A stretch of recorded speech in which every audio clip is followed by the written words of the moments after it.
prácticamente, bueno, en Rusia es el siguiente, pero prácticamente las grandes decisiones, el G20, sobre el manejo de la economía mundial, el G20 ha estado completamente ausente. Bueno, todo esto es examinado aquí, la posibilidad de reformar al FMI, el Banco Mundial, la posibilidad de que Naciones Unidas pueda entrar a la gobernanza de la economía global, los problemas de la OMC, etcétera, de las rondas, los fracasos de la ronda de negociaciones. Entonces, es un libro que, digamos, para cualquier curso de economía de la globalización, es un curso absolutamente indispensable, o para política internacional. Digamos, para tener una visión económica de una buena política internacional de México, este libro es un referente necesario. El libro segundo, Estrategias Exitosas en Asia y América Latina, ya no se me he referido en la plática inicial, porque vale la pena poner justamente en blanco y negro. A veces incluso es necesario justamente muy en blanco y negro, no con el fin de, digamos, los países suelen equivocarse. Sí, Alemania llegó a Hitler a poder por voto universal, directo y secreto, pero los pueblos no están obligados a pagar sus pecados hasta la 10ª generación. Los pueblos pueden levantarse y reconstruir su futuro. Hoy Alemania, bueno, era la tercera potencia económica del mundo hace 2 años, India ya la desplazó. India es la tercera potencia económica, pero es uno de los países democráticos, digamos, con estado de bienestar, etcétera, etcétera, un país desarrollado, de las primeras economías. Entonces México igual, o sea, México se equivocó, pero bueno, el punto está en si vamos a mantener esta estrategia de desarrollo como una realidad inamovible, o vamos a hacer un esfuerzo serio, realista, por sacar adelante a nuestro país con una estrategia post-neoliberal de desarrollo. El libro tercero de la colección es Mercados e Inserción de México en el Mundo. Este libro pudo haberse llamado ¿Por qué no crece la economía mexicana? La primera sección es el mercado interno como motor de desarrollo. Bueno, Paul Krugman estuvo aquí hace poco más de un año, en números redondos, en el TEC de Monterrey, y decía, es un acertijo explicar por qué la economía mexicana no crece, no obstante el extraordinario desempeño exportador. Las exportaciones crecen mucho, pero la economía no crece. Bueno, hay dos explicaciones. Los economistas mexicanos sí tienen las explicaciones. Paul Krugman no está obligado porque hay que meterse con los datos mexicanos. Y las explicaciones que se dan en este libro son estas, con cifras cálculos puntuales a décima o centésima de punto porcentual. Primero, las exportaciones crecen mucho, pero el componente importado de las exportaciones crece más todavía. Entonces el efecto de arrastre es mínimo. Segundo, más del 90% del Producto Interno Bruto es mercado interno. El consumo privado representa más del 60% del PIB. El consumo del sector público poco más del 10% del PIB. Y la inversión fija bruta de origen mexicano representa 16% del PIB en números redondos. Entonces, y toda esta demanda interna está creciendo a una tasa de 2.1% anual. Eso es lo que explica el 2.2% del crecimiento. Y la causa de que no tengamos mercado interno es, entre otras causas, el deterioro del poder adquisitivo de la gente. Sí, al estilo Argentina, al estilo Kirchner, él lo dijo, en los buenos tiempos de la Revolución Mexicana, miren, uno de los mejores programas económicos es el que elaboró don Antonio Ortiz Mena, por encargo de un presidente mexiquense, Adolfo López Mateos. Adolfo López Mateos le encarga a Ortiz Mena. Y Ortiz Mena elaboró un programa económico para cumplirlo. Igual que Néstor Kirchner, su discurso fue para cumplirlo.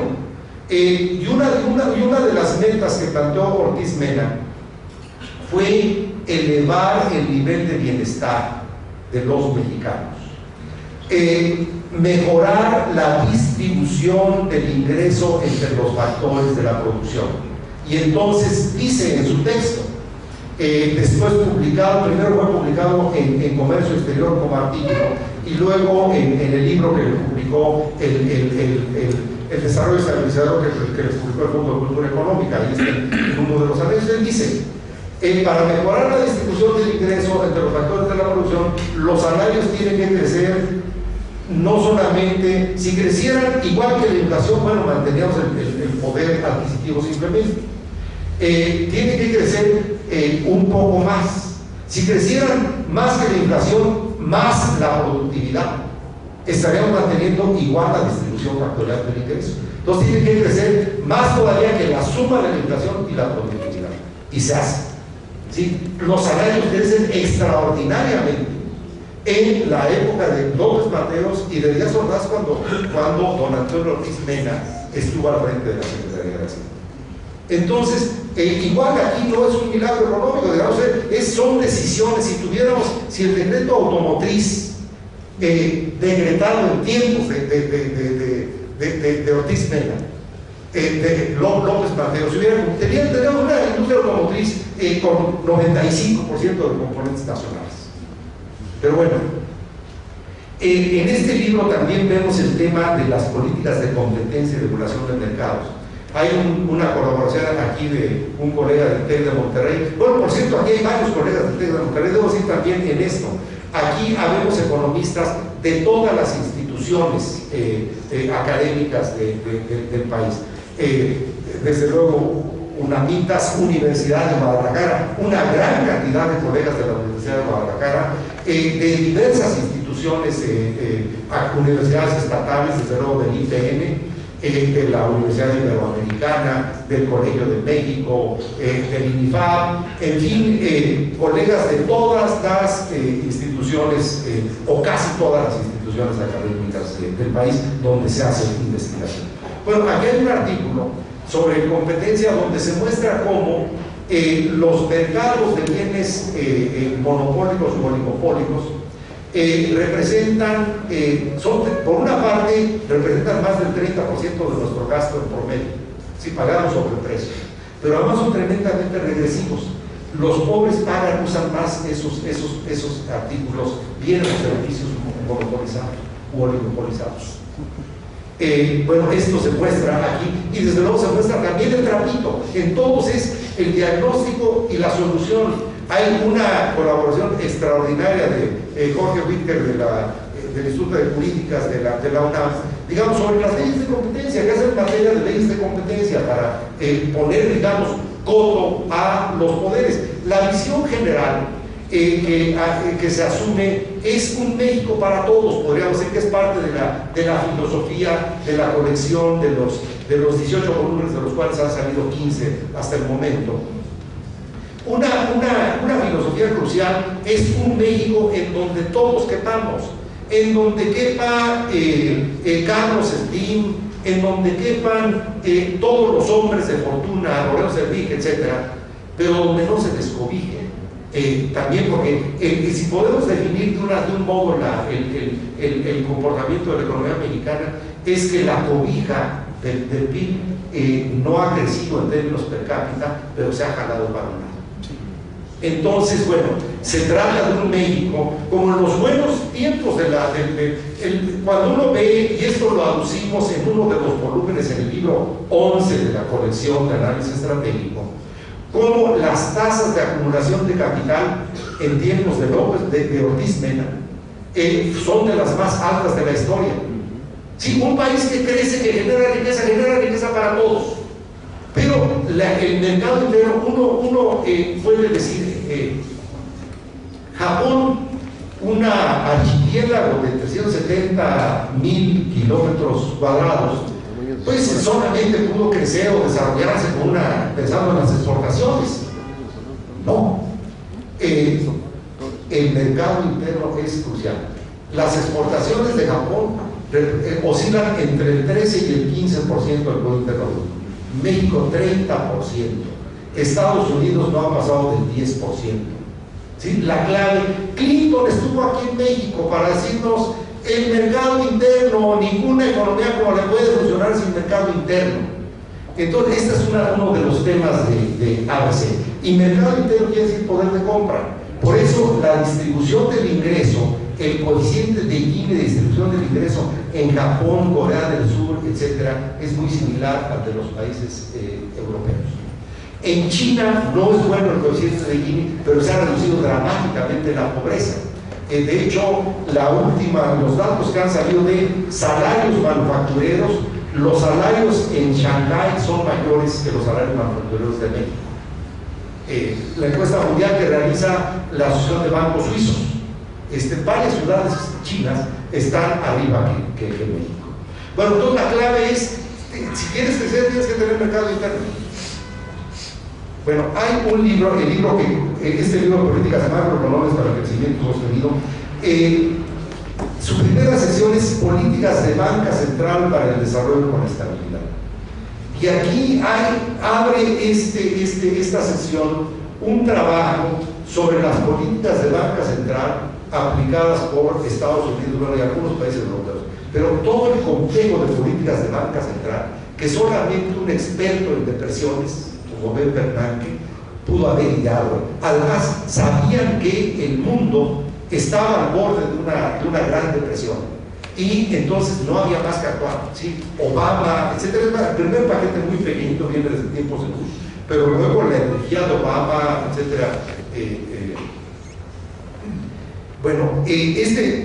Políticas de banca central para el desarrollo sostenido vienen los referentes internacionales y luego qué estamos haciendo en México, lo que estamos haciendo mal y cómo hay que corregir las políticas de banca central.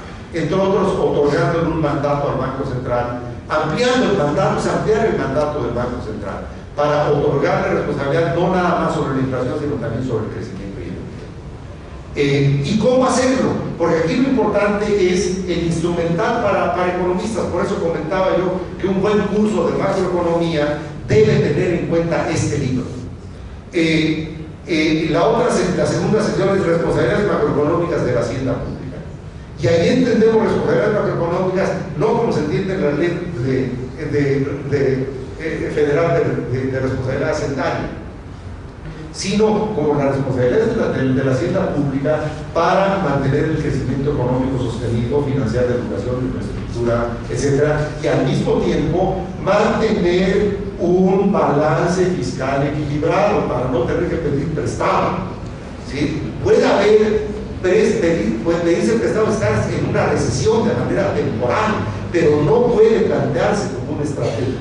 No es una estrategia de desarrollo, es una estrategia que conduce a crisis. Como vía extraordinaria se vale, digamos, estoy en una recesión y bueno, ok, me endeudo para salir del valle, pero no como una estrategia permanente. De hecho, la crisis de 82, uno de los problemas que la desató fue la sobrevaluación del peso y también un manejo imprudente de las finanzas públicas. Bueno, hay un capítulo sobre política cambiaria. Igual, la idea de la importancia de un tipo de cambio, dejar de utilizar el tipo de cambio como ancla inflacionaria, el peso mexicano como ancla inflacionaria, la paridad peso-dólar, y pasar a utilizar la política macroeconómica para apoyar el equilibrio de las cuentas externas, superávit de cuentas externas y apoyar la industrialización, la competitividad de la planta productiva. Luego hay una sección que se llama políticas de reservas internacionales. Parece increíble, absolutamente increíble. Tenemos más de 100,000 millones de dólares de inversión extranjera en bonos de deuda pública. Estamos pagando por esos dineros más de 4,5% de interés anual. Y lo tenemos depositado en bonos del Tesoro, donde cobrando 1% anual. ¿Y cuál es la necesidad de esas reservas? Entonces aquí se analiza cuál es el nivel de reservas que hay que tener, etcétera, etcétera. Y lo más increíble es que todavía estamos contratando una línea con el FMI de 70,000 millones de dólares, porque acá hay que pagar, no es gratis aquí nada es gratis.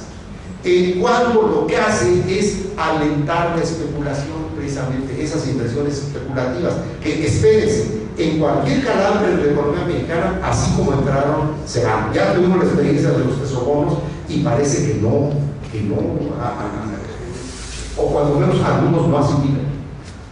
Finalmente, el libro cierra con una sección preciosa que es Macroeconomía de Desarrollo Sostenido con Equidad.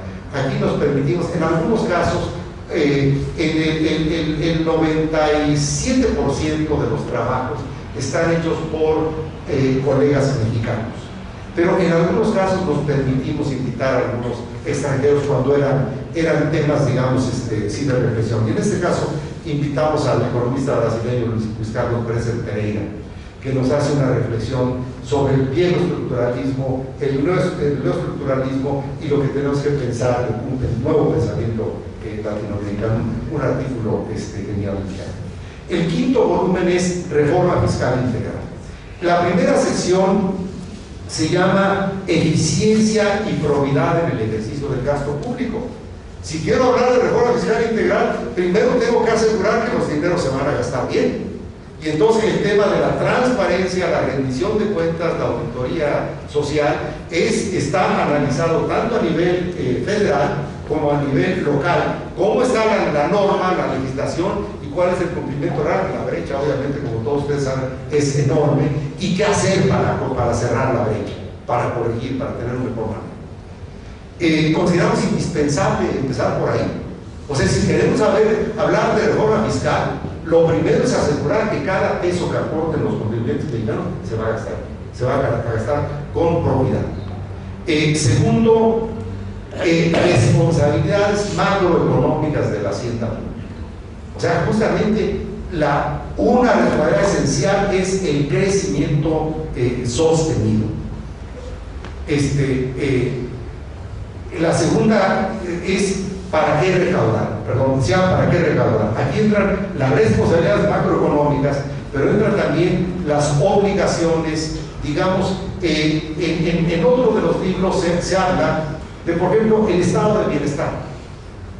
Bueno, una recaudación, digamos, que permita tener niveles, el cumplimiento del mandato constitucional al derecho a la salud, a la educación, etcétera, por encima de ciertos estándares mínimos de calidad. Infraestructura, política industrial, política agrícola, todos son responsabilidades, cuesta dinero. Entonces, ¿para qué recaudar? Eso es muy importante. Sí, primero bien para qué vas a cobrar, ¿verdad? Y luego cobra. Primero convence de que lo vas a gastar bien y para qué lo vas a usar. Y luego viene una sección que se llama Experiencias de Reformas Fiscales. Bueno, ¿cómo le han hecho otros países? España aumentó su recaudación en 10% del PIB a raíz del Pacto de la Moncloa, fue parte de los acuerdos. Bueno, ¿cómo lo hizo? Italia ha tenido otra experiencia similar. Bueno, es el caso argentino, etcétera. Bueno, ¿cómo lo han hecho? Entonces viene un estudio de otras experiencias. Y luego ya viene cómo hacer los caminos hacia una reforma tributaria con equidad. Les voy a dar un dato. En todos los países de la OCDE se graban los dividendos con excepción de dos. Uno es México y otro es Eslovaquia. Esto es, hay en todos los países lo que se llamaría la doble tributación. La empresa, la corporación paga impuestos y los tenedores de acciones, que en su mayoría son rentistas, pagan impuestos al recibir su ingreso de dividendos. La tasa máxima de dividendos es la misma que para la tasa de cualquier otro ingreso. En Irlanda, por ejemplo, es 42% para el ingreso personal. Si las empresas tienen una tasa menor. Bueno, solamente en dos países no se graba, México y Eslovaquia. Si grabáramos dividendos en México, y les voy a poner otro dato, los tenedores de acciones de Telmex no pagan impuestos aquí. O los Guillermo Ortiz acaba de señalar 20,000 millones de dólares enviados al extranjero de dividendos por parte de los bancos extranjeros. Aquí no pagaron impuestos. En sus países de origen van a pagar impuestos, porque allá sí se graban. Si grabáramos los dividendos, se podría obtener una recaudación más del doble de lo que se obtendría por IVA a medicinas y alimentos, casi el doble. Entonces, bueno, este camino, para mencionar uno, son múltiples caminos para lograr un incremento de la recaudación tributaria en más de 10 puntos porcentuales del PIB. Y luego, la última sección es potestades tributarias y potencial recaudatorio de los estados y municipios. Aquí hay trabajos muy buenos, incluso porque si uno ve, por ejemplo, los comparativos en el predial, por ejemplo, es prácticamente ridículo lo que se recauda en medio del predial y se puede hacer de manera progresiva. Entonces hay estudios, digamos, para llegar a cierto Vamos, miren, para ponerles un ejemplo. En Estados Unidos y en Canadá, aparte del impuesto sobre la renta federal, hay el impuesto estatal o provincial. Entonces, los gobiernos de los estados tienen recaudación propia. Esto les da un margen de autonomía extraordinario. Bueno, con ese punto que les menciono por razones de tiempo, hay múltiples caminos para llegar también a una mayor equidad territorial. El sexto volumen, que todavía no está en prensa, es el Sistema Financiero para el Desarrollo. Y obviamente ahí es el rescate de la Banca Nacional de Desarrollo como proyecto, digamos, un análisis, sí, por una parte del desastre bancario y por otra parte cómo ha habido ya reformas, digamos, hubo empuje de parte de los partidos de oposición a Acción Nacional en 2010 y me refiero aquí al PRD. Ambos propusieron otorgarle facultades a Banco de para regular tasas de interés, márgenes de intermediación, incluso hasta ponerles tope, ¿sí? Una iniciativa si mal no recuerdo, de Tronis era en el sentido de ponerle tope. En 2012 se aprobó otra reforma que da facultades a Banco de pero no se aplica para regular márgenes de intermediación, eso quiere decir tasas de interés, para regular comisiones, etc. Bueno, entonces es una regulación de la banca comercial y un empuje a la banca de desarrollo.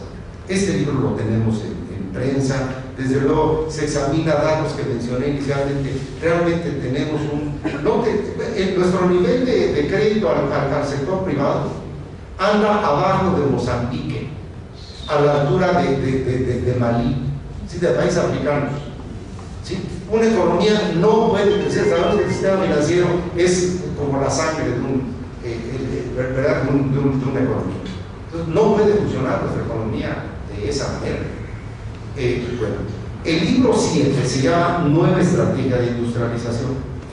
Aquí, este libro también, el diseño temático tiene su importancia, mucha importancia, por una razón. Aquí, por ejemplo, la primera sección se llama Globalización y Espacios Nacionales para una Nueva Estrategia de Industrialización.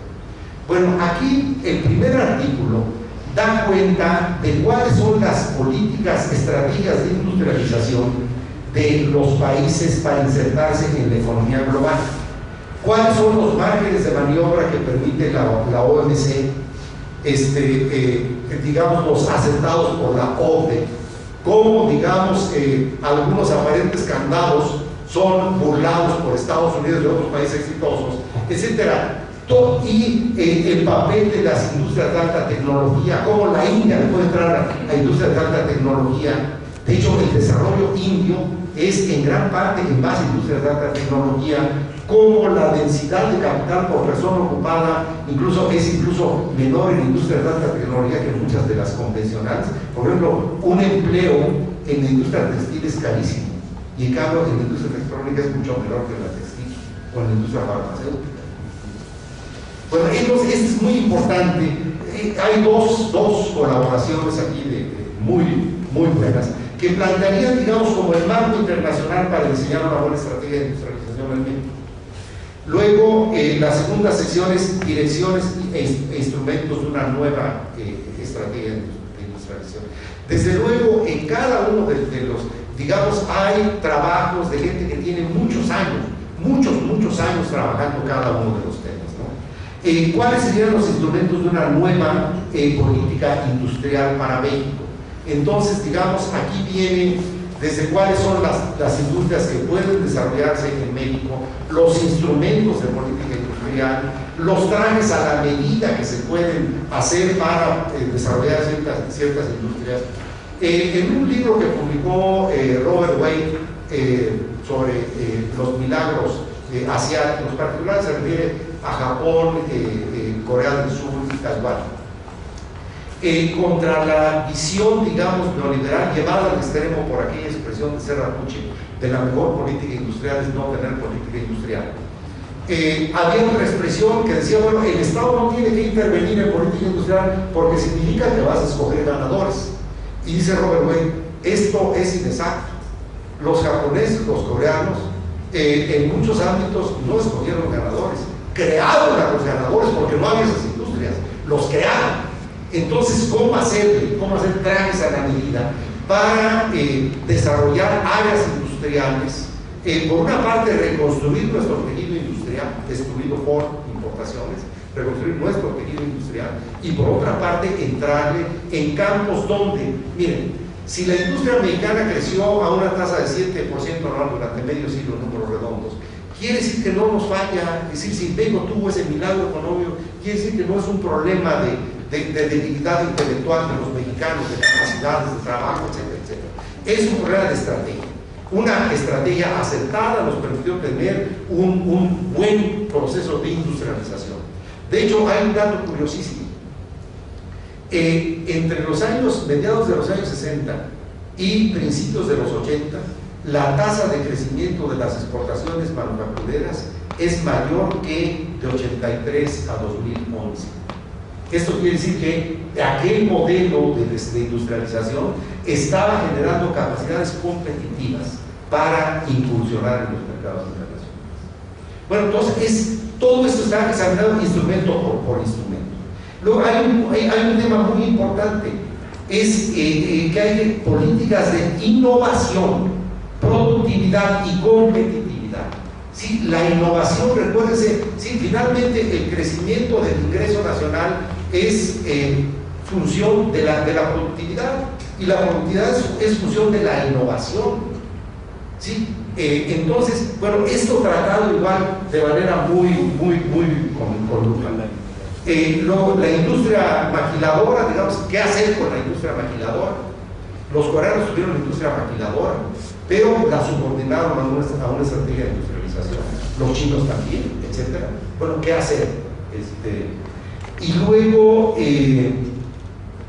bueno, esto cierra con una sección, digamos, de reflexión genérica sobre que se llama así una nueva estrategia de industrialización y desarrollo sostenido con equidad. El libro octavo es Crisis Energética Mundial y Futuro de la Energía en México. Este libro es extraordinariamente importante.